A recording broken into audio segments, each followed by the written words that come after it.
बंधु माने आजिर एही भिडियोटी कर्कट राशि व्यक्ति विशेष मानक पई अत्यंत गुरुत्वपूर्ण अटे। आजिर एही भिडियो रे आमे माने आलोचना करिबा कर्कट राशि पई एही जुलाई 2024 टी किपरि रहिबो। कर्कट राशि मासिक राशिफल विषय रे आजिर एही भिडियो रे आमे माने आलोचना करिबा। कर्कट राशि पई नवग्रहंकर स्थिति किपरि रहिबो, नवग्रह कर्कट राशि को केउ प्रकार फल देबारे सक्षम हेबे से विषय मध्य आलोचना करिबा। सेमानंकर शिक्षा, स्वास्थ्य, प्रेम, वैवाहिक जीवन, भाग्य, क्यारियर एवं व्यापार वाणिज्य विषय विस्तार रूप से आलोचना करिबा। शेषरे अशुभत्व प्रदान करुथिबा ग्रह मानकर प्रतिकार विषय मध्य जानिबा। तेबे बंधु माने सेथिपाई भिडियोटी को स्किप न करी आपण शेष पर्यंत निश्चय देखंतु एवं आपणकर जदि कर्कट राशि होई थाए तेबे भिडियोटी को लाइक करी चैनल टी को सब्सक्राइब करि दियंतु एवं कमेंट बॉक्स रे जय श्री जगन्नाथ निश्चय लिखंतु। तेबे बंधु माने आसंतु आरंभ करिबा आजिर एही कार्यक्रमटी को जहाकी आपणकर जन्म राशि एवं चंद्र राशि उपरे आधारित अटे। बंधु माने कर्कट राशि हेउछि आपणकर राशि चक्रर चतुर्थ राशि एवं आपणकर राशिर स्वामी ग्रह हेउछन्ति चंद्रमा एवं चंद्रमा प्रति 2 दिन रे निजर राशि परिवर्तन करिथांती। गोटे मास भितर ही से 12टी जाक राशि परिवर्तन करि सारिथांती। तेबे बंधु माने आसंतु जानिबा जुलाई मास प्रथम रे नवग्रहंकर स्थिति आपणक पई किपरि रहिबो। बंधु माने आपणकर प्रथम भावरे अछंती बुध, तृतीय भावरे अछंती केतु, अष्टम भावरे अछंती शनि, नवम भावरे अछंती राहु, दशम भावरे अछंती मंगल, एकादश भावरे अछंती बृहस्पति एवं द्वादश भावरे अछंती सूर्य एवं शुक्र। तो प्रथमे आसंतु जानि नेबा आपणकर स्वास्थ्य किपरि रहिबो एही जुलाई 2024 रे। बंधु माने आपणकर प्रथम भावटी होई थाए आपणकर स्वास्थ्यर भाव, आपणकर इम्यूनिटी सिस्टम रो भाव। तेबे बंधु माने एही मासरे मंगल आपणकर केंद्र रे अछंती, गुरु आपणकर लाभ स्थान रे अछंती एवं सूर्य आपणकर द्वादश भाव रे अछंती, जहा फल रे आपणकर स्वास्थ्य एही मासरे बहुत भल रहिबो। मात्र जेहेतु आपणकर द्वितीय भावर अधिपति सूर्यदेव आपणकर द्वादश भावरे रहिछन्ति सेथिपाई 16 जुलाई पूर्वरु आपणकर फूड पॉइजन भली समस्या किछि देखा देई पारे।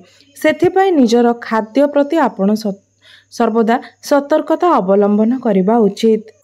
दांत जनित किछि समस्या किंबा आखिरे ज्वलन मध्य आपण अनुभव करंती, तेणु 16 जुलाई पूर्वरु ए सब कथा प्रति आपण ध्यान रखिबा उचित। एहा व्यतीत अन्य सब क्षेत्र रे आपणकर स्वास्थ्य भल रहिबो। केवल एही केतोटी कथा प्रति आपण ध्यान रखिले आपणकर स्वास्थ्य जनित कोनोसी समस्या आसीबो नाही। एबे आसंतु जानिबा आपणकर शिक्षा क्षेत्र किपरि रहिबो एही जुलाई 2024 रे। बंधु माने आपणकर शिक्षार भाव होइथाय आपणकर पंचम भाव एवं आपणकर पंचम भावर अधिपति हेउछन्ति मंगल, जे कि वर्तमान आपणकर दशम भावरे विराजमान अछन्ति एवं मंगल 13 जुलाई पर्यंत आपणकर दशम भावरे रहिबे एवं 13 जुलाई परे आपणकर एकादश भाव को गोचर करिवे एवं एकादश भावरे गोचर करिबा परे मंगल आपणकर पंचम भाव को दृष्टि पकाइबे।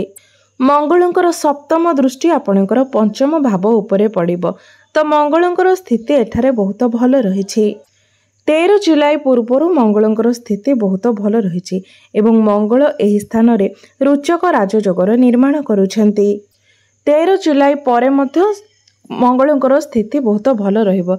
से निजर शत्रु गृह को जाउछन्ति, ता परे भी तांकर स्थिति भल रहिबो कारण तांकर पंचम भाव को सप्तम दृष्टि पड़िबो। बंधु माने 13 जुलाई पूर्वरु आपणकर शिक्षा क्षेत्र बहुत ही भल रहिबो, आपणकर पाठ पढ़ा बहुत ही भल रहिबो एवं 13 जुलाई पूर्वरु जदि आपणकर कोनोसी एग्जाम थाए तो सही एग्जाम रे मध्य आपणको सफलता निश्चित रूप रे मिलिबो। तेबे बंधु माने आपणको गोटे गुरुत्वपूर्ण कथा कहि रखे जे एहा केवल गोचरर फलाफल अटे। ଯାହାକି ସମସ୍ତଙ୍କ ଉପରେ କିଛି ନା କିଛି ପ୍ରଭାବ ପକାଇଥାଏ। ମାତ୍ର ଆପଣଙ୍କ ଉପରେ ଆପଣଙ୍କର ନିଜର ଜନ୍ମକୁଣ୍ଡଳୀରେ ହିଁ ସମ୍ପୂର୍ଣ୍ଣ ପ୍ରଭାବ ପଡ଼ିଥାଏ। ଆପଣଙ୍କ ସହିତ ଯାହା କିଛି ବି ହେଉଛି ଭଲ କିମ୍ବା ଖରାପ ତାହା ଆପଣଙ୍କର ଜନ୍ମକୁଣ୍ଡଳୀର ପ୍ରଭାବରେ ହିଁ ହୋଇଥାଏ। ଏହା କେବଳ ଗୋଚରର ଫଳାଫଳ ଅଟେ। ତେଣୁ ଆପଣଙ୍କର ଜୀବନ ପାଇଁ ଆପଣଙ୍କର ଜନ୍ମକୁଣ୍ଡଳୀ ହିଁ ସବୁଠାରୁ ଅଧିକ ଗୁରୁତ୍ୱପୂର୍ଣ୍ଣ ଅଟେ। 13 ଜୁଲାଇ ପୂର୍ବରୁ ଯଦି ଆପଣ ଡିଫେନ୍ସ ଲାଇନରେ କୌଣସି ଏକ୍ଜାମ ଦେବା ପାଇଁ ଚାହୁଁଛନ୍ତି କିମ୍ବା ଗଭର୍ଣ୍ଣମେଣ୍ଟ ଜବ୍ ପାଇଁ କୌଣସି ଏକ୍ଜାମ ଦେବା ପାଇଁ ଚାହୁଁଛନ୍ତି ତ ସେଥିରେ ନିଶ୍ଚୟ ରୂପରେ ଆପଣଙ୍କୁ ଶୁଭ ଫଳ ପ୍ରାପ୍ତି ହେବ। 13 ଜୁଲାଇ ପରେ ଆପଣଙ୍କୁ ପାଠପଢ଼ାରେ ଟିକେ ଅଧିକ ପରିଶ୍ରମ କରିବାକୁ ପଡ଼ିବ। ମାତ୍ର ତାପରେ ବି ଆପଣଙ୍କୁ ଆପଣଙ୍କର ପାଠପଢ଼ା କ୍ଷେତ୍ରରେ ଶୁଭ ଫଳ ପ୍ରାପ୍ତି ହେବ। ଆପଣଙ୍କୁ ବାସ୍ ଟିକିଏ ଷ୍ଟେବୁଲ ହେବାକୁ ପଡ଼ିବ। ଏବେ ଆସନ୍ତୁ ଜାଣିନେବା ଆପଣଙ୍କର ପ୍ରେମ କ୍ଷେତ୍ର କିପରି ରହିବ ଏହି ଜୁଲାଇ 2024ରେ। ବନ୍ଧୁମାନେ, ଆମର ପଞ୍ଚମ ଭାବଟି ଶିକ୍ଷାର ଭାବ ହେବା ସହିତ ପଞ୍ଚମ ଭାବଟି ଆମର ପ୍ରେମର ଭାବ ଏବଂ ସନ୍ତାନର ଭାବ ମଧ୍ୟ ହୋଇଥାଏ। ଏବଂ ଆପଣଙ୍କର ପଞ୍ଚମ ଭାବର ଅଧିପତି ହେଉଛନ୍ତି ମଙ୍ଗଳ। ତ ବନ୍ଧୁମାନେ, ବୁଧ ଆପଣଙ୍କର ପ୍ରଥମ ଭାବରେ ଅଛନ୍ତି। ଦେବଗୁରୁ ବୃହସ୍ପତିଙ୍କର ଦୃଷ୍ଟି ଆପଣଙ୍କର ପଞ୍ଚମ ଭାବ ଉପରେ ରହୁଛି। ଶନିଙ୍କର ଦୃଷ୍ଟି ମଧ୍ୟ ଆପଣଙ୍କର ପଞ୍ଚମ ଭାବ ଉପରେ ରହୁଛି। ରାହୁଙ୍କର ଦୃଷ୍ଟି ମଧ୍ୟ ଆପଣଙ୍କର ପଞ୍ଚମ ଭାବ ଉପରେ ରହୁଛି। ତ ଅନେକ ଗୁଡ଼ିଏ ଗ୍ରହମାନଙ୍କର ଦୃଷ୍ଟି ଆପଣଙ୍କର ପଞ୍ଚମ ଭାବ ଉପରେ ରହୁଛି। ଯାହାଫଳରେ ଆପଣ ନିଜର ଲଭ୍ ରିଲେସନସିପକୁ ନେଇ ଏହି ମାସରେ ଟିକେ ମୁଡି ସ୍ୱଭାବର ରହିପାରନ୍ତି। ବେଳେବେଳେ ଆପଣଙ୍କର ସମ୍ପର୍କ ବହୁତ ଭଲ ରହିବ ଏବଂ ବେଳେବେଳେ ଆପଣଙ୍କ ମଧ୍ୟରେ ଯୁକ୍ତିତର୍କ ହେବାକୁ ଲାଗିବ। ଛୋଟ ଛୋଟ କଥାକୁ ନେଇକି ଆପଣ ଚିଡ଼ିଯିବେ ଏବଂ ଏସବୁ ଆପଣଙ୍କର ଶନିଙ୍କର ପ୍ରଭାବ ହେତୁ ହେବ। ମାତ୍ର ମଙ୍ଗଳ ଏବଂ ଗୁରୁଙ୍କର ଦୃଷ୍ଟି ଆପଣଙ୍କୁ ଏସବୁ ସମସ୍ୟାରୁ ବାହାର କରିବା ପାଇଁ ଚେଷ୍ଟା କରିବ। ତ ଏହି ମାସଟି ପ୍ରେମ କ୍ଷେତ୍ରକୁ ନେଇକି ଆପଣଙ୍କର 60ରୁ 70% ଭଲ ରହିବ।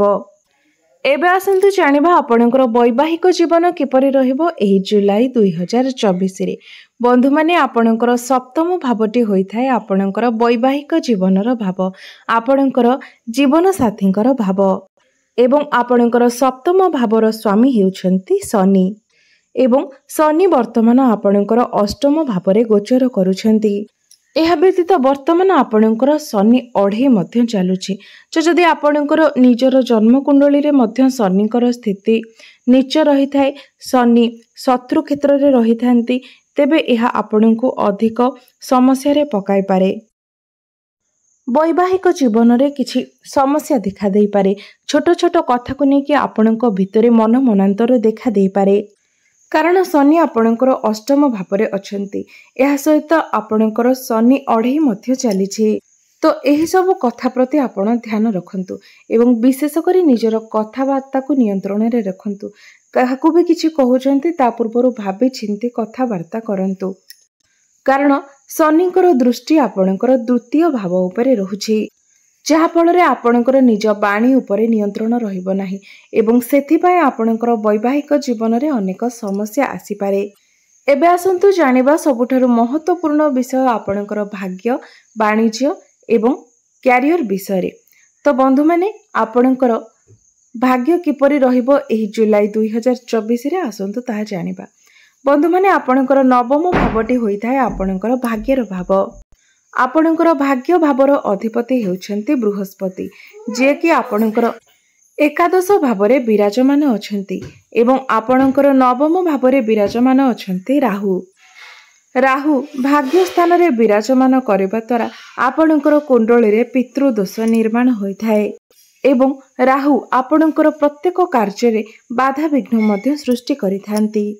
ତେଣୁ ଏହି ଜୁଲାଇ ମାସରେ ଯଦି ଆପଣ କୌଣସି ବି କାର୍ଯ୍ୟ ଆରମ୍ଭ କରିବା ପାଇଁ ଚାହିଁବେ ତ ପ୍ରଥମେ ସେଥିରେ କିଛି ନା କିଛି ବାଧାବିଘ୍ନ ନିଶ୍ଚୟ ଉତ୍ପନ୍ନ ହେବ।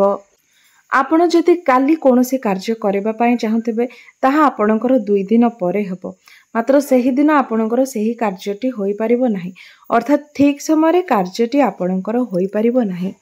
ଏବଂ ଗୁରୁ ଯେହେତୁ ଆପଣଙ୍କର ଏକାଦଶ ଭାବରେ ବିରାଜମାନ ଅଛନ୍ତି, ଆପଣଙ୍କର ଲାଭ ସ୍ଥାନରେ ବିରାଜମାନ ଅଛନ୍ତି, ସେଥିପାଇଁ ବାଧାବିଘ୍ନ ହେଲେ ସୁଦ୍ଧା ଆପଣଙ୍କର ସେହି କାର୍ଯ୍ୟଟି ନିଶ୍ଚୟ ରୂପରେ ପୂର୍ଣ୍ଣତା ଲାଭ କରିବ। ସେହି କାର୍ଯ୍ୟରେ ଡେରିରେ ହେଲେ ବି ଆପଣଙ୍କୁ ନିଶ୍ଚୟ ରୂପରେ ସଫଳତା ପ୍ରାପ୍ତି ହେବ। जदि आपण कोनोसी जिनिस किणाबिका करबा पई चाहुछंती तेबे करि परिबे कारण मंगल आपणकर भल स्थिति रे रहिछंती। तेबे 16 जुलाई परे जदि आपण किछि किणाबिका करबा पई चाहुछंती किंबा कोनोसी शुभ कार्य करबा पई चाहुछंती तेबे 16 जुलाई परे करबा आपणक पई शुभ रहिबो। एबे जानिबा आपणकर क्यारियर किपरि रहिबो एही जुलाई 2024 रे। तो बंधु माने एही मासरे आपणकर क्यारियर बहुत भल रहिबो कारण मंगल आपणकर दशम भावरे रुचक राजयोगर निर्माण करुछंती एवं निज गृह रे ही अवस्थान करिछंती। अर्थात आपण बहुत सहज भावरे ही निजर कार्य को संभाली नेबे। आपण निजर कार्य को बहुत भल भावरे संपादन करिवे। कार्य क्षेत्र रे एनर्जेटिक मध्य रहिबे। आपणको भितरे कॉन्फिडेंस लेवल वृद्धि पाइबो एवं काम कार्य रे आपण स्ट्रेट मध्य रहिबे। 13 जुलाई परे मंगल आपणकर एकादश भाव को गोचर करिवे। अर्थात आपणको आपणकर कार्य क्षेत्र रे अधिक लाभ प्राप्त हेबो। एही समय आपणकर डेली इनकम मध्य वृद्धि पाइबो। तेबे मोटामोटी भावरे देखिबा को गले एही मासरे आपणकर क्यारियर बहुत भल रहिबो। एबे आसंतु जानि नेबा आपणकर व्यापार वाणिज्य किपरि रहिबो एही जुलाई 2024 रे। बंधु माने बुधंकर दृष्टि आपणकर सप्तम भाव उपरे रहुछि एवं 19 जुलाई पर्यंत बुधंकर दृष्टि आपणकर सप्तम भाव उपरे रहुछि। 19 जुलाई पूर्व आपणकर व्यापार वाणिज्यर स्थिति बहुत भल रहिबो। आपणकर कम्युनिकेशन स्किल भल रहिबो। आपणकर कथा कहिबार शैली बहुत भल रहिबो।